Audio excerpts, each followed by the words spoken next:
ឧបករណ៍វិភាគបញ្ហាប្រព័ន្ធផ្គត់ផ្គង់ទឹកស្អាតការសម្អាតនិងអនាម័យជនបទប្រកបដោយនិរន្តរភាពគោលគំនិតគំរូក្នុងការផ្តល់សេវាមានវិធីសាស្ត្រផ្សេងគ្នាក្នុងការផ្តល់សេវាហើយទាំងនេះត្រូវបានហៅថាគំរូនៃការផ្តល់សេវាគំរូក្នុងការផ្តល់សេវាពិពណ៌នាអំពីវិធីដែលសេវាផ្គត់ផ្គង់ទឹកស្អាតការសម្អាតនិងអនាម័យជនបទត្រូវបានផ្តល់ គំរូទាំងនេះរួមបញ្ចូលប្រភេទហេដ្ឋារចនាសម្ព័ន្ធគំរូគ្រប់គ្រងនិងធាតុផ្សំនៃប្រព័ន្ធសំខាន់ៗផ្សេងទៀតឧទាហរណ៍ប្រព័ន្ធនិយត្តកម្មដែលត្រូវការដើម្បីប្រតិបត្តិការនិងថែរក្សាហេដ្ឋារចនាសម្ព័ន្ធគំរូនៃការផ្តល់សេវាបង្គន់អនាម័យដែលទូលំទូលាយគឺកប្រភេទនៃការផ្តល់សេវាអនាម័យជនបទការផ្តល់សេវាអនាម័យជនបទនៅក្នុងប្រទេសកម្ពុជាចែកជាពីរប្រភេទធំៗ ប្រព័ន្ធដែលមានការរៀបចំជាបណ្ដាញអនាម័យក្រៅកន្លែងប្រព័ន្ធសេវានៅនឹងកន្លែងសេវាអនាម័យនៅនឹងកន្លែងប្រភេទនៃការផ្ដល់សេវាអនាម័យជនបទបានទូលំទូលាយគឺបង្គន់អនាម័យតភ្ជាប់ប្រព័ន្ធបង្ហូរលូសាធារណៈបង្គន់អនាម័យប្រព្រឹត្តកម្មនៅនឹងកន្លែងបង្គន់អនាម័យនៅតាមតំបន់បណ្ដែតទឹកបង្គន់អនាម័យលើផ្ទះ ខប្រភេទនៃការផ្ដល់សេវាទឹកស្អាត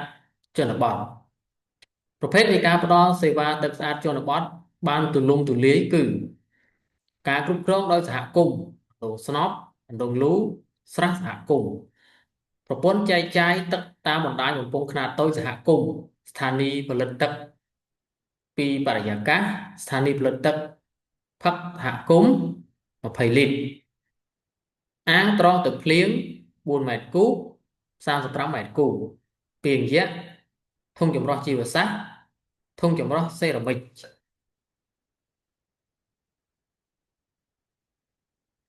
ការជ្រើសរើសគំរូនៃការផ្ដល់សេវាដែលត្រឹមត្រូវគឺជាគន្លឹះការជ្រើសរើសគំរូនៃការផ្ដល់សេវាអាស្រ័យលើកត្តាបរិបទដូចជាមានប្រភពទឹកទីតាំងភូមិសាស្ត្រប្រជាជនប្រភេទនៃការតាំងទីលំនៅនិងជម្រើសរបស់អ្នកប្រើប្រាស់ឧទាហរណ៍កម្មវិធីគំរូនៃការផ្ដល់សេវាជាធម្មតានៅក្នុងតំបន់ទីក្រុង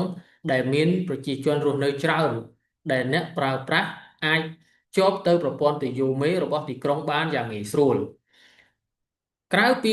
ដងស៊ីតេប្រជាជននៅមានការតាំងទីលំនៅផ្លូវការនិងក្រៅផ្លូវការជាកត្តាបរិបទសំខាន់មួយក្នុងការជ្រើសរើសគំរូនៃការផ្ដល់សេវាផងដែរមានកម្មវិធីនៃការផ្ដល់សេវាតិចតួចដែលបានផ្ដល់ដល់តំបន់អនាធិបតេយ្យវាជាគន្លឹះដ៏សំខាន់ក្នុងការជ្រើសរើសគំរូនៃការផ្ដល់សេវាដែលសមស្របបំផុត